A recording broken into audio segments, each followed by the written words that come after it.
Hindi ikaw ang paborito. Hindi ka kailanman naging una sa listahan o binigyan ng special na pagtrato. Walang dagdag na atensyon o pagbaling ng lingon. Laging sapat lang o madalas pa nga ay kulang. Nasanay ka na lang na parte ka ng mundo. Dahil kung wala ka, hindi mapapansin ng ibang tao. Ikaw kumbaga yung pawn sa chess, walang kaso kung isakripisyo.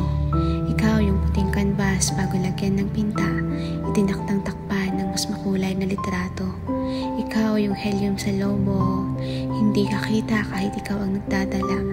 Ikaw lang yung extra, yung reserba, at swerte pa kung pangalawa. Wala lang naman ito sa'yo. Hindi na ito sabing bago, pero hindi mawawala sa'yo ang mga tanong. Lagi mong tangan ng mga salitang kailanman hindi mo nabitawan. Nakaimbak sa iyong puso ang maraming beses silang pagtanggi. Ang mga pagkakataong lagi kang inilalagay sa huli. Ang paulit-ulit na pagpaparamdam nila sa iyong hindi ka kasali.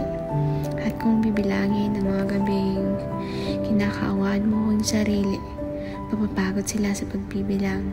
Hindi nila makwenta ang mga luhang tinanggap ng iyong unan. Hindi nila kayang dakutin ang naipon mong dahilan kung bakit kailangan kang pahalagahan. Sapagkat kahit hindi ka ang paborito, ibinabahagi mo pa rin ang iyong puso. Ikaw ang pumupuno